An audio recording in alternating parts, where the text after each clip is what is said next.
Welcome to the Inspiring Leadership Podcast, where we seek to elevate your leadership and transform your workplace. My name is Dominic Seow. I'm delighted to be the host of this show. With my team at eqstrategist, we seek to bring you a dose of healthy inspiration and practical insights into how to enhance team performance, cultivate resilience, foster collaboration, and shape culture. In this next episode of the Inspiring Leadership Podcast, you'll get to meet the amazing Ang Wee Seng, who is the head of the Singapore Semiconductor Industry Association, someone I've known for close to 15 years now and an industry veteran of more than 25 years. There are people in leadership positions and they are leaders. And this wonderful conversation, you'll learn about some of the key traits of leadership. We'll speak about being a change agent. We'll speak about agility, we'll talk about work-life balance and integration, and very importantly, bringing out the very best in your people and your team. Please enjoy this podcast with the wonderful Ang Wee Seng. Thank you so much, Wee Seng, for agreeing to be my next wonderful guest on this Inspiring Leadership Podcast. You know, as they always say, there are people in leadership positions and they are true leaders. You're one of them. Thank you. Thank you for the invitation. It's truly an honor to be part of this podcast here. I think we first met about 15 years ago through us consulting and facilitating a culture journey at Global Foundries, previously Chartered Semiconductor. Correct. And you know, in that environment, you know better than most how operational focus it can be, the focus on execution and perfection in quality and deliveries and shipments. Yeah. And I met with so many wonderful human beings there, professionals, and yet you know, in a workshop, the ones that stand out with their emotional intelligence. And you were one of them, you know, not just amazing with your execution, but just a wonderful leader that has the ability to lead and inspire and bring people in the journey. And I just had the real admiration seeing you then make the transition to heading up Singapore Semiconductor Industry Association, SSIA, seeing your amazing ambassadorship. You know, going from, you know, when we've worked in the semicon industry for quite a while now, there was always talk. One of the things that we struggle to keep staff motivated and engaged is, are we in a sunset industry? Who wants to work in a factory in Singapore? And yet I think I sense that over the last 6 years, ever since you've taken the helm of SSIA, I feel the tide has turned. You know, it's now starting to be even more cool and sexy to be in semicon again. And it really rightfully should be an exciting place. Anyway, I just want to say that it's with great gratitude that I have the opportunity to speak with you. And more importantly, I wanted to share for our audience what they can glean from the mindset, the strategies, the way leaders think, as opposed to people who are in leadership positions. So thank you for your time today. Thank you very much for the invitation. And speaking of how we first met, now that I recall, I remember how I used to be identified as high potential within the company. Okay. And how they would send me almost on a yearly basis to some leadership program. But your program is the one that I remember the most because how much of energy the workshop has, how you brought the group together, and how you helped us to reflect on many of the things. Again, compliments to you and thank you. You know how that workshop has brought us all together. Yeah. Rather than me detailing and regaling to the people, the wonderful audience that I know will fall in love with you today, can you share with the audience a little bit of your backstory? I am from Chartered Semiconductor, like you mentioned earlier. Started off as a process engineer, a very technical guy who was stationed overseas to develop technologies, brought it back to Singapore, and we manufactured the chips. So was on to that. Midway through my career, this was about 6 years into my career as an engineer, I was put into a management role. First time being manager, I thought it would be easy. I can tell you, up to today, AD is the biggest and most challenging role I've ever taken. People's manager is not so much learning to stop electrons. It's not so much trying to move electrons from one Fermi level to the other. It's about being a best people's manager, and that's what I've gone through. You know, and during that period was when also I met you. We've gone through many, I would say, iterations of my managerialship over the years. Lots of things I learned. Even through mentorship, I have a very good mentor with me. In fact, she's still with me up to today. We still meet up. Wow. And my career progressed from technical into people's manager, and my roles also changed from technical into more of support group. And about 6 years ago, I was approached for this role in SSIA. Something that I realized is a greater calling, is something that kind of alluded to what you mentioned earlier, the word and the perception of a sunsetting industry. So my question back then is, what can I do, and together with the industry, not just myself, but industry do, to address this concern? That was the very first question we asked, came on board, met with a very wonderful professor, one day, and he brought up a very simple question. Why do you perceive it as sunsetting industry? Why not you look at it as a sunrise industry? Wow. That shifted the whole mindset. And remember what you said in one of the workshop that I was in before, is how you look at it and look at the cup half full, not half empty, right? And that's what SSI has been doing. We've been looking at how to bring it up again, bring the sun rise again. Wow. And 6 years pass, time flies, yeah. And you start to see results, and that motivates you to do more. Absolutely amazing. And Singapore being a great role model of a place where manufacturing, and of course in Singapore, semicon is not just manufacturing. Correct. It's a very wide and diverse range of expertise and competencies. Because our audience is a global audience, Wee Seng. Firstly, thanks for that wonderful and heartwarming intro. Just to see your progression is absolutely amazing. I already picked up a couple of things, the mindsets of leaders from that. I think firstly, mentorship. I think that's sometimes such a great thing. I find that wonderful leaders, they're always hungry for feedback. And they believe in standing on the shoulders of giants. It sounds like your mentor made an impact in your life. Huge impact. And career. Yes, career impact, but also onto personal life. I thought that was something that she contributed a lot to. But more importantly is the friendship, the relationship up to today, right? We are still connected. Wow. And it means so much to me, even though she's retired, yeah. How did that mentor come into your life? Did you seek this person out, or? Again, it's a very interesting story. This was back almost, I would say, 2 decades ago. Okay. Back then, Chartered Semiconductor, they had a leadership program. Yes. They were identifying managers, up and rising managers, to have mentor. They did some character behavior study through some survey, and they identified 12 of us. 12 of us that was identified, and they attached us to mentors. Right. My first perception about mentorship is it is a trouble. It takes away my time. Okay. I'm very focused on operations and technology. Why do I need to meet this mentor on a weekly basis? So yeah, I'll just humor them. Just spend weekly basis with them, just to humor them. But what this mentor did to me is that she built a relationship first. She spent a while. I had to admit, I was a tough one. Really? But she spent some time understanding my problems, the challenges I face as a manager, the people that I have to manage and help. And she started to shift my mindset by giving me alternative views. Not solutions, but alternative views. So she's not saying, you know what, we're saying, I have a solution for you. Instead, we're saying, what about if you look at it this other way? Now, this is my experience in the past. And she's one of the veteran industry leaders also, right? And she shared, she's a VP level, spending that time with me. And she made me do one very interesting task. On a weekly basis, can you keep a journal of your, the challenges you face or the achievements you made? So initially, again, laugh it off, let's humor her. Wow. Fast forward 1 year later, the learning that I've made throughout that period of time is tremendous, because there was so many eye-opening scenarios. But what she has given me is not so much solutions of how I should address, challenges in life, but she taught me how to reflect on these challenges and how to look at alternative to everything. And that's something I've embraced over the years. She gave me simple advice such as, do not play politics, but know politics. Because you need that for your team, for your businesses and everything else. She'll give simple advice like, don't go in to solve the problem, go in to understand the problem first, right? So there are many of these, tidbits that went in that really shaped, how I see things. Very grateful for her, for being there. But I think most importantly, as a mentor, she was there whenever I need her to, somebody to listen to just, the work, issues that I face. Even with my career changes, even going to SSIA, she was there, listening years. Years after she's retired, she's still there to listen to me. Wow. And I think that's where mentorship really helps.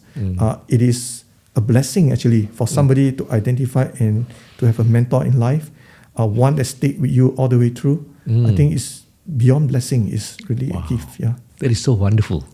I know that as leaders, including yourself, as a parent, as a manager to your people and all that, I can only imagine if one of your charges or mentees was listening into this conversation, how much fulfillment and satisfaction this person would get. I just wonder, would you like to call out this person? Or do you think this person would be embarrassed? I don't know. So her name is Swiki. Swiki, oh, Swiki, you might wonderful. have heard of her from Chartered Days. She was one of the operation heads from Factory 5 back then. Yeah, still a wonderful mentor up to today. And it's not just me. The other mentees that she has mentored, we are together, and we'll make a point to catch up with her annually. Wow. Yeah. This sounds like a leader I should interview as well and get to know even better. Huge call out to Swiki, by the way, and thank you wherever you are. If you're listening into this, know that you've contributed significantly to this human being who's now creating those ripples in the pond and empowering and inspiring even more people. Wee Seng, share with me. I know because we have a global audience, sometimes people are thinking, how can someone possibly view manufacturing or semiconductor in Singapore to be a sunset industry? After all, it's one of the most exciting places to be in. Maybe you can share with the audience why that perception? Think the perception is, there are several factors to that. But I think one of the more important and I would say, reason of this sunsetting is because of the perception from the new generations, the new young talents that are coming into the industry. At some point in time, they stop. The interest in our industry has dropped. The awareness about our industry has dropped. And so the students that are studying electronics, that are studying semiconductor has also dropped. And that creates the perception that this is indeed a sunsetting industry. Right. So we're starting to see, the opportunities also falter away at that point of time. So one of the key, I'll say, actions that I've taken when we came to SSIA is to really work on developing workforce, attracting the talents, the brightest minds to our industry, and we do this not by some secret ingredient or by some psychological trick into the student's mind. We do it very simply by creating awareness about semiconductor. So we get the help from all the companies. So everybody are part of this as a united front. We step forward and we present to the students a solution of a potential pathway to their career. We show them what semicon is about. More importantly, the adventures that I've gone through myself in this industry, right? Like what you mentioned earlier is beyond manufacturing and how semicon has powered all the technologies we are talking about today, from AI to future quantum technologies and computing. And I can see there's interest surge now. There is an interest surge not just in the university level, in polytechnics. We're starting to see the intakes double and triple. In some cases, we are measuring quality of students. These are top students that are coming in also. Wow. So I believe this is one of the key, I'll say, learning that we can share. Not something is a secret for Singapore, it's for the world. Yes. Because the semicon industry globally is growing.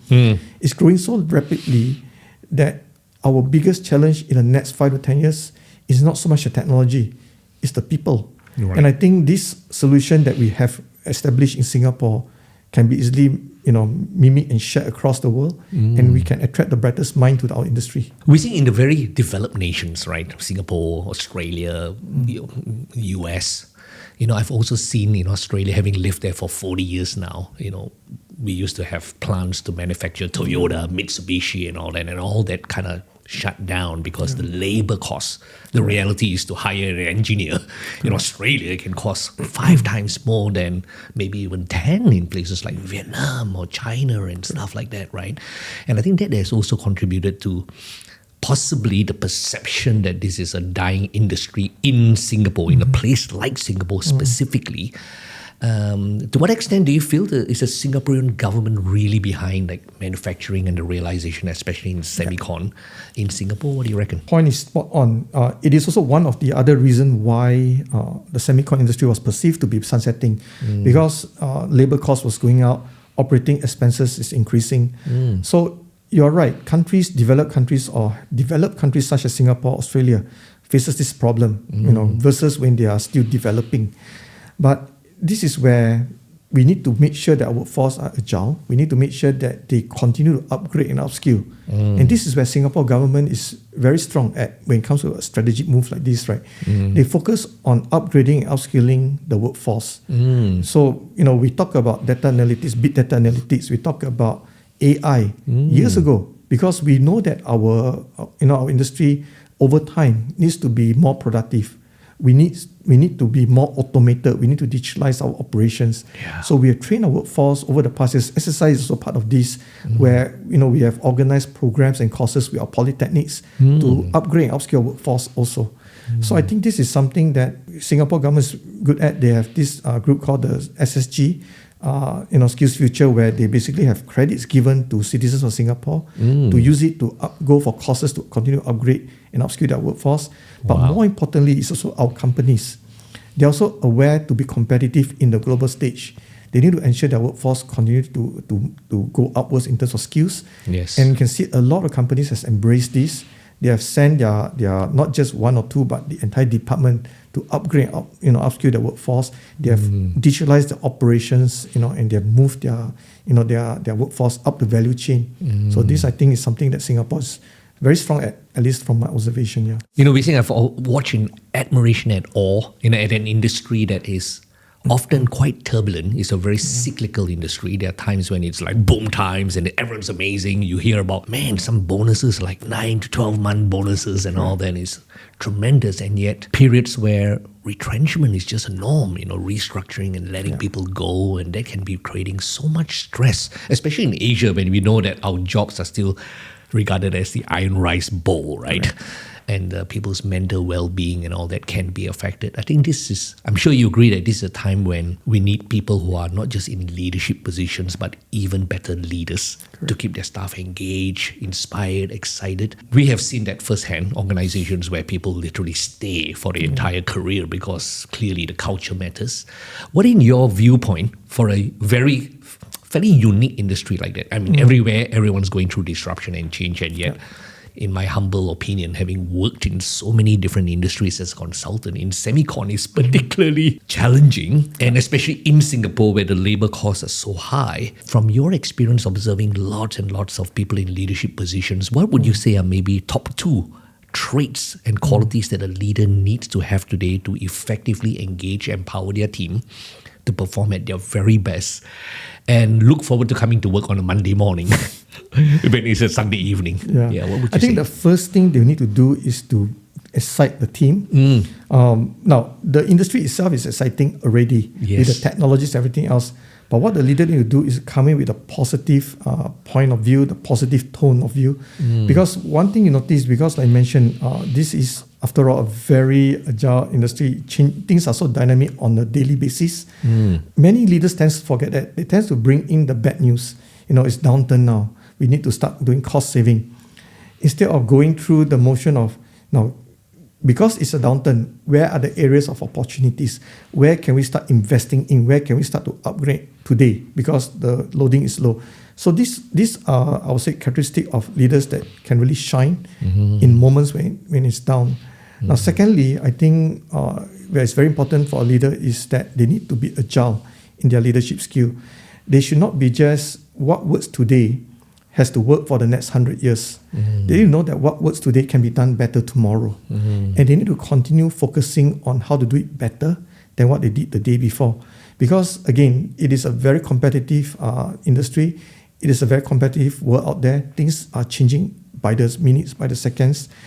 We just need to be sure that what we do can be done better in future. That mindset must be continuous. It has to be something that we embrace and we believe in, and we pass it on to our team so that they know that there's no such thing as perfection today that is acceptable tomorrow. Tomorrow, let's have a better challenge. Let's do more and let's achieve more. So the ability to inspire the team, the ability to cultivate a culture where people have a growth mindset. Exactly. Yes. You speak about what's quite common in the semicon industry and generally speaking in a conservative culture like Singapore, where management by fear, by sharing the bad news and all that kind of stuff is not uncommon.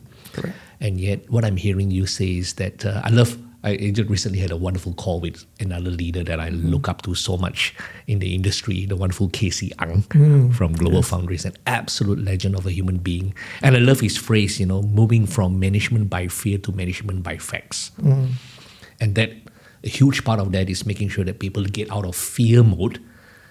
And the brain is like this. It tends to have a negativity bias. It tends to focus on negatives rather than opportunities. But for leaders to balance that ledger, for almost every negative, to share 3 positives. Yes. So that for that person to be models of optimism and growth and inspire the people in the process so that they're intrinsically wanting to grow and to be even better. I think key traits. How have you personally developed that trait? In fact, what Casey says is true. As engineers, we are all data-driven. But I think one thing that brings it beyond is passion. So passion can go both ways. You can be very passionate about something, you end up emotional about it, and that's where the management by fear may come in. But if you are data-driven, you have passion, but you see the light in terms of the positive side of things, the glass is half full instead of half empty, and you portray that in the way you communicate, the way you interact, the way you engage. That's how the good stuff of it will come out, and you see the result. The impact on it on others, and that's how the team will propel it forward better. Wow. Yeah. You seem like, I know from the first time I met you, you seem like one of those people who are able to inspire, engage, and have this mindset. Was it something you learned, or something that you feel genetic, part of your growth, you were born that way? What do you reckon? So my belief is that all characters and behaviors are shaped by the surrounding, by the people that you've been with. DNA plays a part of it in accelerating or de-accelerating the adoption of such characters and behavior. But fundamentally, if you're around loving people, you tend to come out as a loving person. Wow. That's what I always believe in. So it is the positive trait that you want to impart onto your team. That's what you want to have it more into your team, right? So my strong belief up to today, even with my kids, is that they can be molded, not to be the replica of you, but to be the positive side of who you are. Wow. And that's what strong belief to now. And I don't believe that just because they are born, to be tough, they must be tough. Yes. They can be tough, but lovingly tough. So that's how I believe it should be. Yeah. Shaped and molded by social conditioning. Exactly. So through leaders who, through their habitual ways of speaking, the way they conduct themselves, especially with their behaviors, you feel that that's the best form of cultivating a culture where people have that growth mindset and themselves change agents, right? What would you say would be another trait? We spoke about being a change agent. And so one of the other trait that I also believe in, and I mentioned about my mentor earlier, is something that she kind of opened my eyes to, is being a change agent. And that's what I strongly believe I am, a change agent. The status quo is not the norm. Right.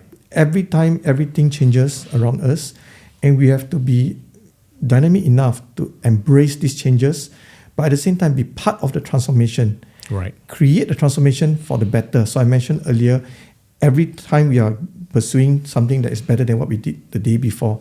So be the change agent. Inspire the people around you. Inspire the teams around you. Be part of the transformation journey. And ironically, this is also one reason why I accepted the role in SSIA. The very first task they told me is, can you drive the transformation for the industry? Right. The industry transformation roadmap. And I said, wow, there's something that I believe in. And now how do you change and how do you transform an industry? You don't do it alone. You do it with a team. You do it with the companies. You do it with the government. You do it together. It takes time, but you do it together. And as you progress, 6 years down the road, you realize, you look back 6 years ago, what you have transformed, you've done it multiple versions. Today is far better than what you can even imagine from 6 years ago. And share with me, for someone who's out there and possibly feeling like they're addicted or they love the comfort zone. That you and I know that humans in general, they're a little bit, especially resistant to change that they feel is imposed on them. How can one learn resilience? How can one learn agility? So that goes back to a very fundamental, I would say, challenge within the person's character. And I admit I'm one of them. That's why when I was first assigned mentor, let's humor them. That's what I will tell myself. It has to be a self-reflection. My advice to such leaders is self-reflect. There is no need to be so defensive. Be open. Seek first to understand. Listen to your friends. Listen to your boss and your teammates. And then understand where they are from. reflect on it, and then give your feedback, give your action. Much better to support, that so-called input, right? So ultimately, it's about self-reflection first, and I think that's one of the most powerful ability I've learned over the years. It's about self-reflecting, understand and appreciate what you are doing bad or not good enough, and be better.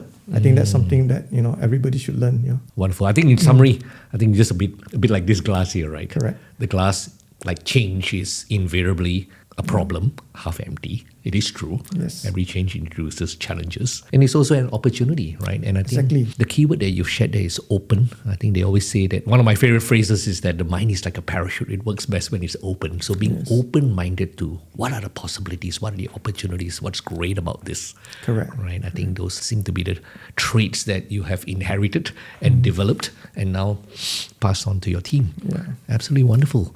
Yeah. Wee Seng, I've seen you journey and you've grown your wonderful SSIA team as well. Over the number of years, I've fell in love with each and every one of them. Every time we've collaborated in things like the SSIA Leadership in Engineering program, we've just felt so aligned with our values.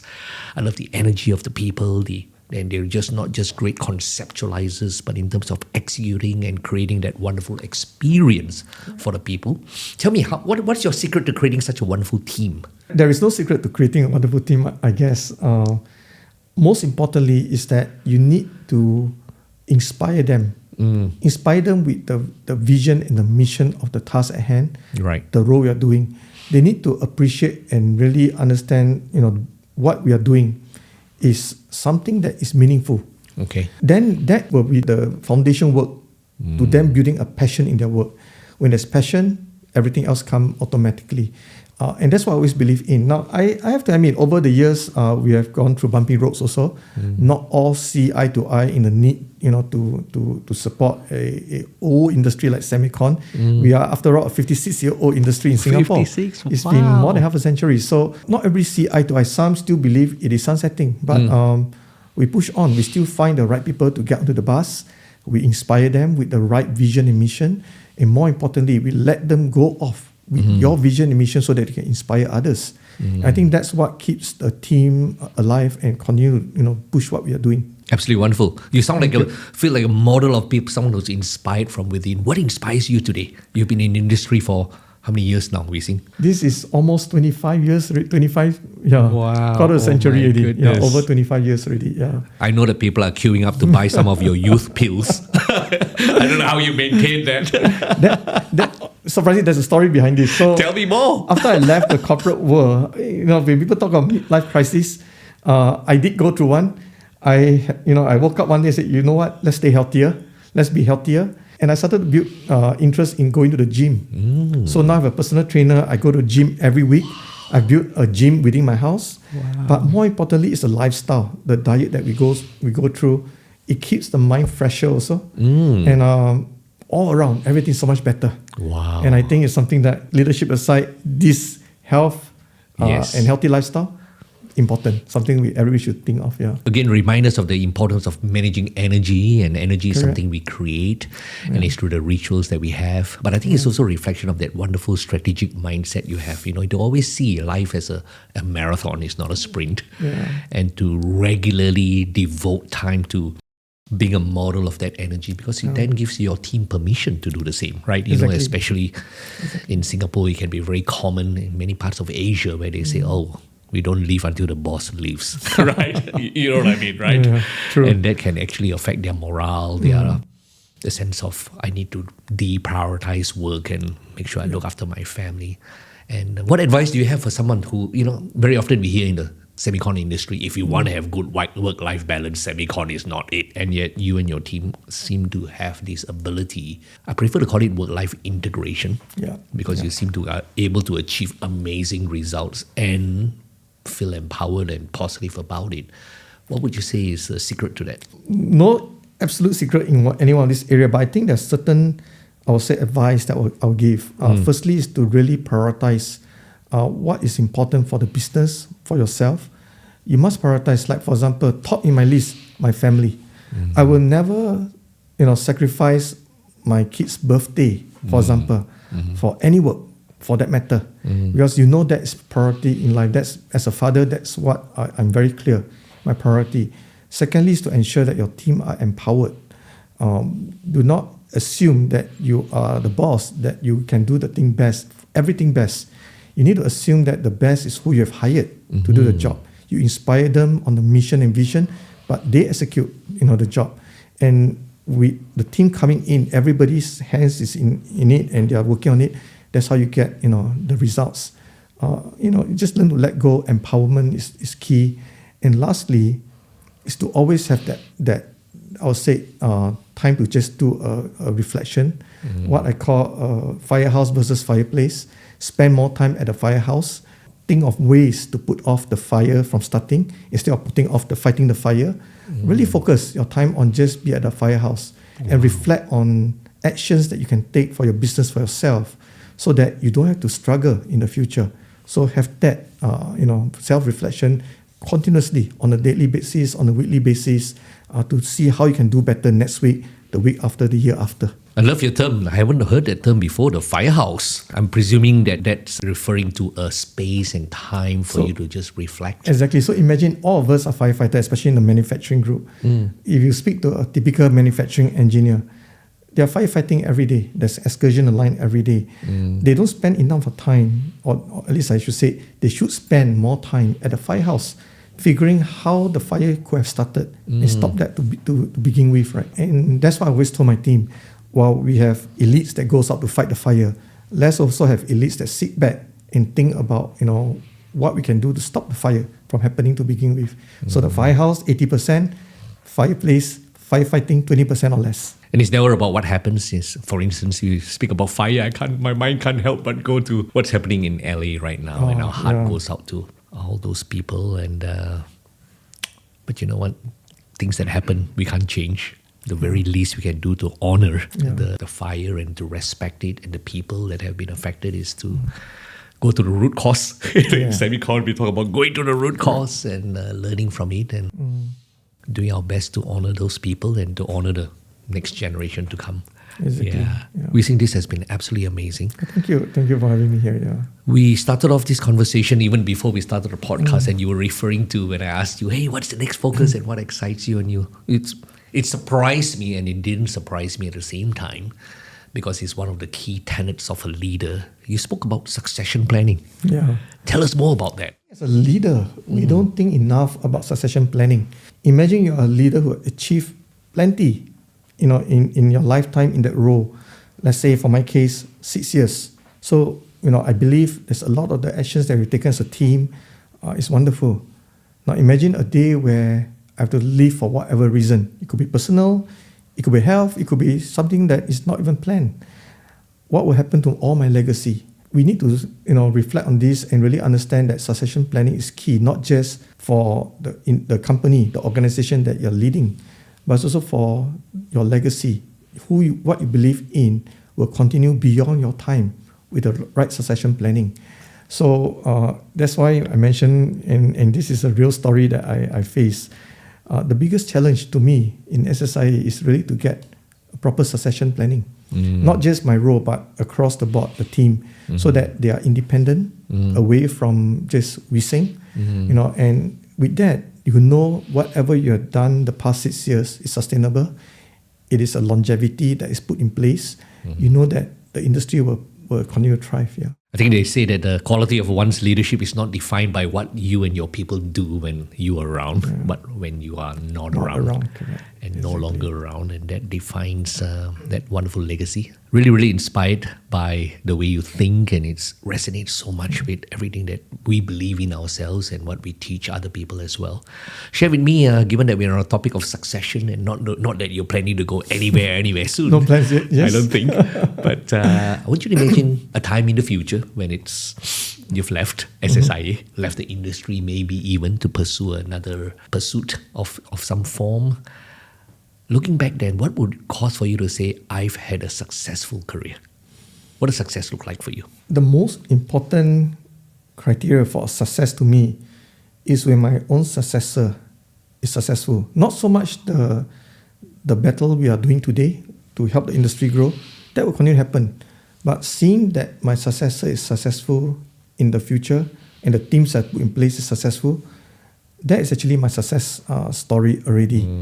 I can quote an example. So recently I went to a company, we don't mention company's name here, but there was one recently, have a groundbreaking session, wonderful session, and I saw the predecessor of the current boss was also invited. He's retired, Right.